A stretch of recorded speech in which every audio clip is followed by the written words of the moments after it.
A very good evening to you. Welcome to SA Decides with myself, Audrey Chimwanda. On the show today, we have stories from municipalities where communities allege that the council favours those aligned with those in power, while others are left to bear the brunt. Are these mere complaints from isolated, disgruntled elements, or is there any truth to these allegations? We find out in a while. And first up, in Plettenberg Bay in the Western Cape, the town is known for its service delivery achievements. But the locals complain that the benefits are not being equitably shared. Are residents paying the price for political vendetta? Here's a report. The residents of KwaNokuthula Township under Bito local municipality feel that party affiliation plays a major role in ensuring speedy service delivery. Here in Bito, currently, you have to be affiliated to a certain political party, which is the governing party in the area, in order for you to get a job. And you will never get a job if you are not affiliated to the governing party. The Joy Community Development is one of the NGOs alleging political bias. They are currently being evicted from a Tusong service centre owned by the Bito local municipality. The final court case is scheduled for the 15th of July, and if I don't bring my lawyer, I have to vacate the place. I feel that this is not fair because this place was given to us females to put bread on the table for our families. The ANC, a minority party in KwaNokuthula, echoes the sentiment. There are instances where we have exposed corruption on that regard. Where two officials, prominent leaders of the DA, were expelled because they were selling houses. The municipality, however, denies all allegations of partiality. It would be unlawful, it would be unconstitutional for our municipality, Bito, or any municipality in the country to withhold services to communities and citizens based on political party affiliation or ideological allegiance. So we can deliberately, decisively, without any fear of contradiction say, we provide services as is demanded from us in terms of the Constitution. The residents of KwaNokuthula feel they are being denied services by the Bito local municipality because of party affiliations. However, the municipality has denied the allegations that they render services for residents who are members of the majority party. I am Nasipi Same for SA Decides, Plettenberg Bay. And Nasipi Sam is still on standby in the Western Cape in Plettenberg. Nasipi, very good evening to you. Thank you for joining us. A lot of allegations going back and forth, especially now that we're approaching the local government elections. Is there any substance to any of those allegations? A very good evening to you, Audrey, and the viewers at home. We are in KwaNokuthula, a township in Plettenberg Bay, where the residents here feel that they are being sidelined by the majority party, which is the DA, when they want to access the community center. And they feel like it is unfair because when they are for the DA, everything in terms of service delivery and access to the community center happens freely, unlike when they jump ship and join the ANC or another party that is a minority in the township here. I am now joined by one of the ladies, who's one of the ladies and one of the people who has suffered and has been a victim of the DA. Mama, can you please tell us, how do you feel about being evicted from the community center, and what did they say to you when they were evicting you? Okay. Into abayithethileyo kum kukuthi ba mandiphume ndiphele kwindawo bebekade bendinike yona beyi-DA ngowenxa yobona ukuthi ba thina siye satshintsha because sibona i-DA ayinamisebenzi apha ePlettenberg Bay, and into enayo kukuthi isivise kabuhlungu, isihlukumeze singabantu abangumama. So kulapho khona ke ngoku iye yasinika into yokuthi ba masiphume siphele ngoFebruary saya ecourt ngoApril nge22 kaApril, but unfortunately kwaye kwafuna amagqwetha ukuthi sibe namagqwetha. But ke ngoku into esihlukumeza kakhulu because asinayo imali yobhatala amagqwetha. Singenayo imali yobhatala amagqwetha nje sizoqala siyokufuna amagqwetha aka legal aid apho khona free amagqwetha.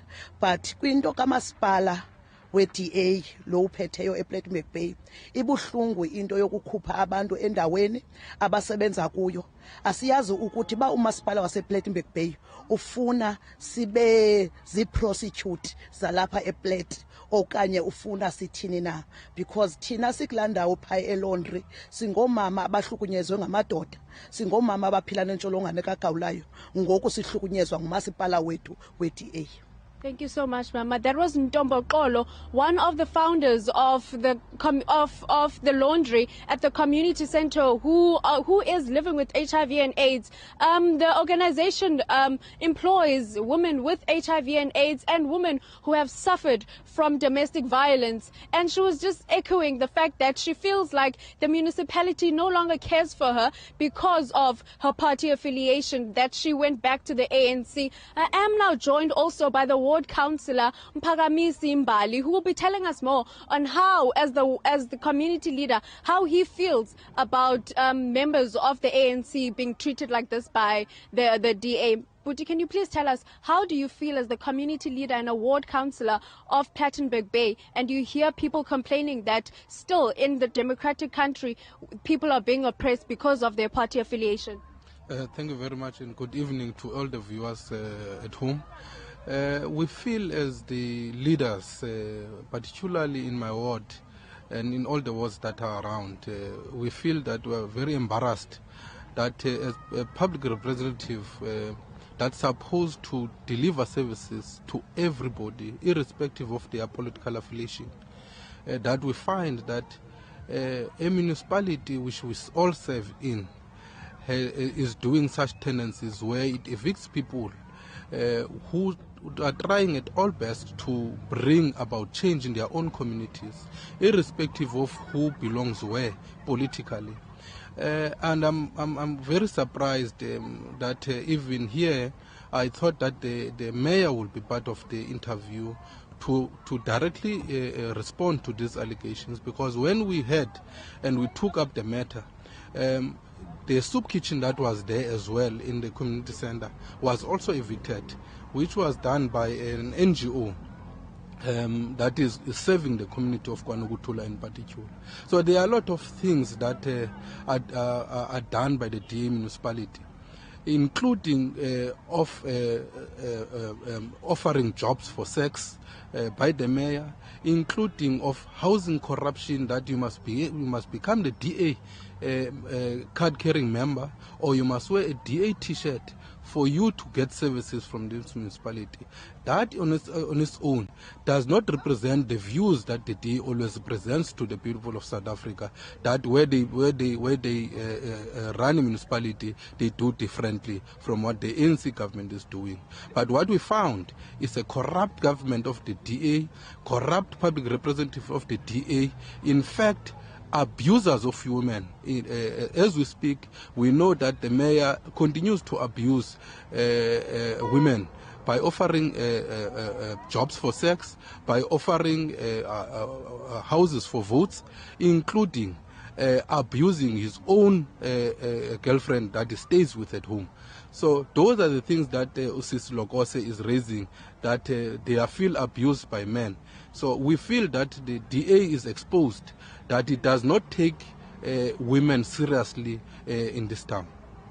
Thank you so much. That was the ANC councillor of the area, Mr. Mbali, who has echoed the sentiments of the residents here that the DA does not look after its members in this community. They feel that the DA only cares for the people who vote for the DA, and he has just echoed that the mayor also does not really care about women, as he abuses women. We did try and get the DA people to come speak to us. They refused to comment after the mayor advised them not to speak to the media. That is all from me. Back to you in studio, Audrey. Nasipi Sami there, coming to us from Plettenberg in the Western Cape, where there's allegations of the Democratic Alliance versus the ANC and how it boils down to service delivery depending on who you're affiliated to. We go to the KwaZulu-Natal now, where generally known for its social ills and political turbulence, the Umzinyathi district municipality has long been an IFP stronghold, but with the ANC building inroads, political strife has affected delivery of services. Team SA Decides reports. Recently appointed as the mayor, Linda Ngubane has a big task on his shoulders to rid Umzinyathi of the ills that have been plaguing the district. Here in Ward 14, we have a problem. The area's development is not distributed fairly amongst the people. We don't have our own councillor here. We are governed by an IFP councillor, and when he brings job opportunities, he only awards people in his own party. A community imbizo was held in Msinga to restore faith of the residents who feel caught in the political crossfire. The mayor says he hopes to open channels of communication on delivering services and building better infrastructure. We were bringing people things that we saw they were lacking the last time we visited here. 3 weeks ago, we went house to house and found that people needed help with water pipelines and boreholes.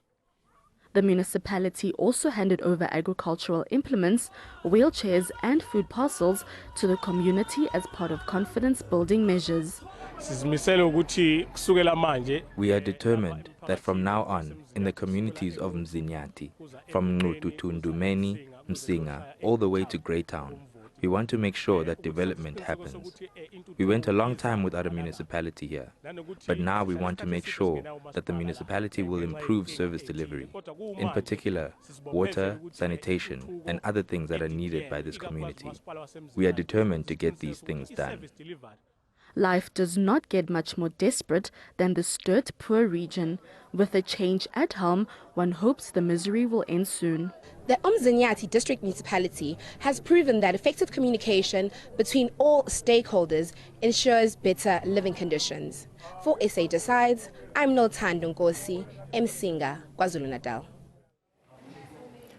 Noluthando is still on standby to talk to us now. Very good evening to you, Noluthando. What is the basis of these allegations of political bias that has been leveled by the residents?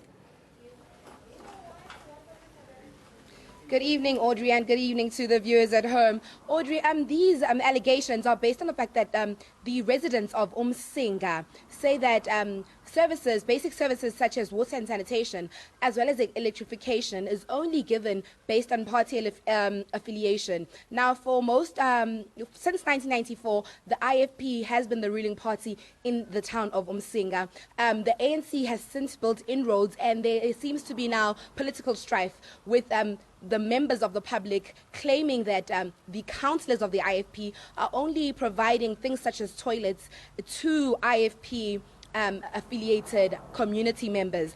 In Ward 10 of Ikopi, in the Ngongqo village in Umsinga, we had a man there tell us that his house was not electrified because he is not a member of the IFP, but his neighbors have electricity. With me now, though, Audrey, I have the municipal manager of the Umzinyathi district municipality, who is the mother body for the Umsinga local municipality.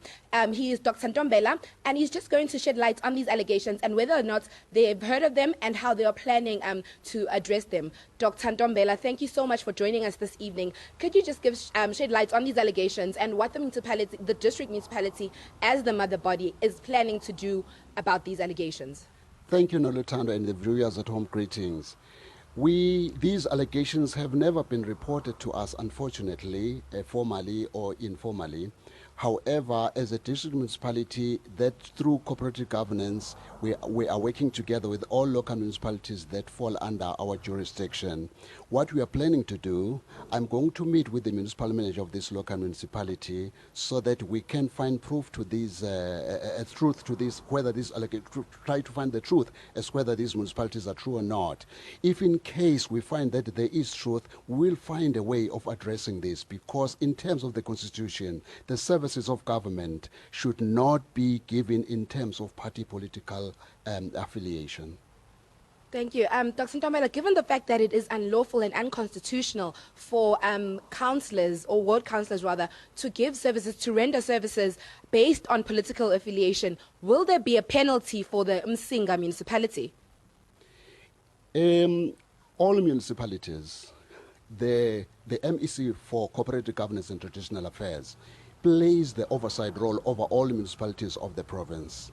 And I would understand this will break her heart to hear that. So therefore, in terms of that, the MEC for Kokta can lay a case against this local municipality because of breaking the constitution, the prescriptions thereof. So therefore, it is really important that if these things are found to be true, these allegations are found to be true, they really need to be addressed as quickly as possible so that people can get what they deserve without considering to which political party they belong. Thank you very much for that, Dr. Ntombela. Audrey, we did approach the Msinga local municipality, both the municipal manager as well as the mayor, for comment. They were unable to speak to us. They declined, in fact, numerous attempts to talk to us. So we cannot give you their side of the story at this point in time. Back to you in studio, Audrey. Well, thank you, Noluchando, for that report. They're coming to us from Umzinyati in KwaZulu-Natal. We still stay with KwaZulu-Natal, another municipality this time that seems to be paying the price of political strife in the northern KwaZulu-Natal. It is one of the most poverty-stricken municipalities in the province, and it is ruled by the IFP since 1994. The community alleges, again, political bias when it comes to service delivery. Here's a report. Msinga has been an IFP bastion for 22 years, but some of the locals say that it hasn't worked to their advantage. When projects arrive from provincial or elsewhere, they are received by the ward councillor. He then sends the projects to other areas with the most support for his party, because this area is known for supporting the ANC a lot. So it looks like he is taking care of his people, and the ANC supporters are left to suffer. People are suffering here. They don't have electricity, and in cases where it is installed, it does not work. The meters keep exploding, and when people report the incidents, nothing is being done. Cables have been laid and poles installed, but several areas are still without electricity. Over 500 million have been allocated to various projects, but most of them still remain incomplete. The residents believe they are paying the price for their political preference, an argument that the ANC supports. Here in Msinga, the root cause is that poverty is rife. That was supported by former President Mbeki's speech when he declared this area a poverty-stricken area. Therefore, that was all a sign that the IFP-led councillors that governed the area at the time had knowledge of this root cause. Numerous requests to meet with the municipality as well as the mayor were blatantly refused. With Noluthando Nkosi for SA Decides, KwaZulu-Natal. And joining me in studio now to unpack all this and more is a local government expert, Mr. Fikile Bili. Mr. Bili, thank you so much for joining us. Thank you very much. Just looking back to all these stories that we have been playing, a lot of allegations from residents of political bias. I mean, are these isolated incidents, or do you think there's actually some substance to these allegations? No, look, they are both ways, Audrey. Some of them are mere allegations, some of them are the truth. The reality is some of our people are disgruntled politically. Some of our people see an opportunity to become a councillor because there's opportunity to actually loot municipal services. How do you start fighting to become a councillor? You understand me? But I also believe that it's the process which is done politically wrong to elect councillors. Before you elect councillor, do a background check. See if that person has credibility. See if that person has the background of local government, because now you are going to deal with people with different issues. For example, to be a councillor is not to go to council chambers and listen to the budget speech and start debating. You need to understand the dynamics on the ground in terms of your ward. What are the needs of your people? You need to know that, do you have child-headed home families in that ward? You need to check, do you have disgruntled men and women? You need to check, are there youth who are unemployed? You don't just become a councillor. You need to have the necessary skills and capacity to serve the people. Now, I believe, going forward, to avoid this disorderly situation in local government, prior to local government elections, we need to put a system in place. We need ward elections before local elections. We go to Mpumalanga Township now of KwaMahla, where there is water crisis that is forcing the residents there to buy their own water. The council initially promised to solve the problem, but without any success. Take a look at this report. Residents in Mpumalanga are forced to buy water. This is despite a promise by the municipality that 3 million rand will be spent to address the water crisis. We have a project of water of 3 million that was installed in 2015. The project was not completed. The residents of this area, we are struggling with water for a long period. Most of time when we need water, there's private trucks that sell waters in our residence. We buy water for amount of 180 for a 2.2 liters tank. William Sbiya is forced to use his pension payout to pay for his water needs. I have a problem because there is no water. We just don't get water supply because the water pipe they're using doesn't supply us, and the councillor is aware. They switch it on at 12 a.m. while we are still sleeping. Another resident says she has been buying water for 5 years and it has become a burden for her and her unemployed husband. Since I got here 5 years ago, I've been buying water from the municipality trucks at the cost of 150. It is difficult because my husband is temporarily employed and our children are not working at all. With the elections just 2 months away, opposition parties are campaigning around the water issue. The people here are suffering because of there's a lack of water. The municipality, yes, they give an excuse that the lack of water is due to the drought, but it's not really that, because what is happening is that they don't have a capacity to deliver water. You'll find if you go around, there are places where there's water, you'll find there's a lot of leaks, which they don't have a capacity to maintain them, so that all the people they can able to get water. The council say they are aware of the problems and are working to resolve all water issues. And our reporter Sindisiwe Twala is on standby now from KwaMahla in Mpumalanga. We go live to her now. Sindisiwe, thank you so much for joining us. Issues of a water crisis in Mpumalanga. Talk to us about how it's affecting the residents and what contingency plans have been put in place to alleviate this problem. A very warm evening to you, Audrey, and the viewers at home. Yes, I am in KwaMahla, a part of Mpumalanga, where residents in Sun City as well as residents of Mountain View have been battling with water issues. Some have been battling to such an extent that they've had to resort to go get water from JoJo tanks. Others that come back home very late are unable to get water from those very JoJo tanks, especially in Sun City. But in Mountain View, where I am right now, there are also water leaks happening in some sections, and also water that sometimes doesn't come out for hours on end. Some people have had to wake up really early in Sun City in order to get water, all of which fall under KwaMahla. But I'm not alone. I have residents to speak for themselves, to make mention or to tell you exactly how it has affected them. On my side, I have a lady by Thandegile Skando who's going to be telling us her point of view on the water issue. I'm going to ask her in isiNdebele. Mama manzalana akanjani and niyawathola inphatha kanjani lento? Indaba yamanzi isihlukumeza kakhulu because inyanga lephelile sina 2 months singawathola amanzi and esiphizi silokhu sibuza ukuthi amanzi ayaphuma. Kangako ukuthi ngaze ngagcina ngifonela ukhansela we-ANC ngimbuza ukuthi amanzi kanti why aphuma kwezinye indawo kithi angaphumi.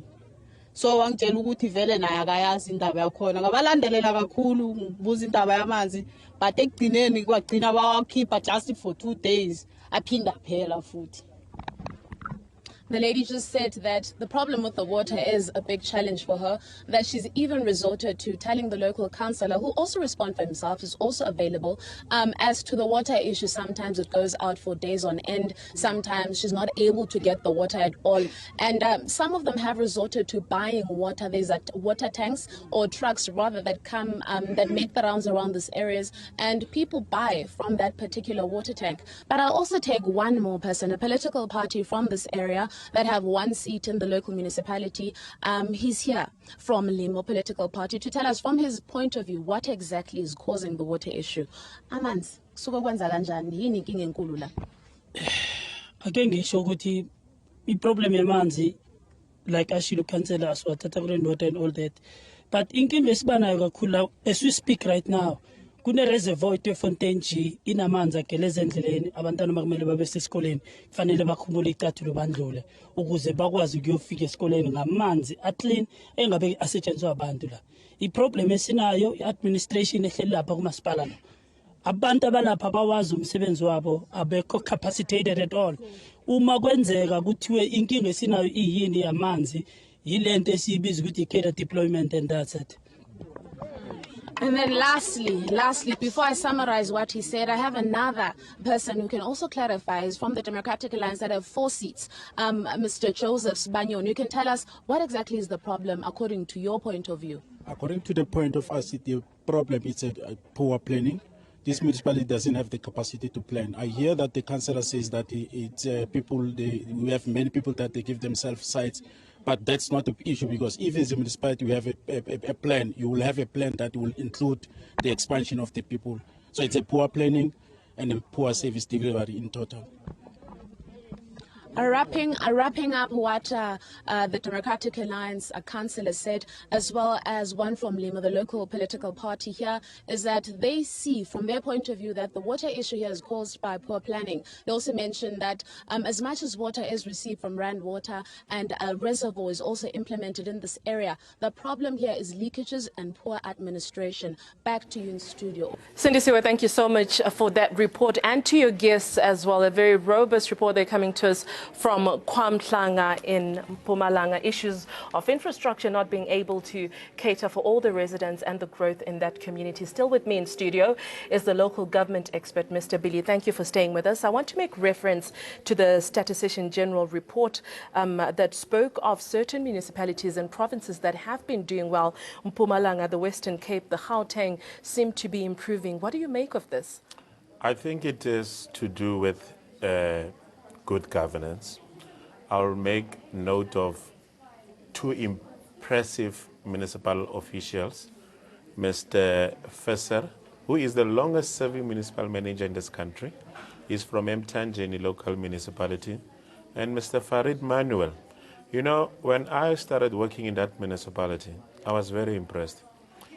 Those 2 gentlemen are on top of their games. Their municipalities, the best in the Northern Cape, #1 when it comes to good governance, clean audit, spending budget well. And then they are #9 in the country. But going forward, if we want these problems of water and sanitation to be resolved, we need to give professionals the space to do their work. Councillors should report where there is no water. They should not instruct technical directors who to give projects for water, so that people must receive services equally.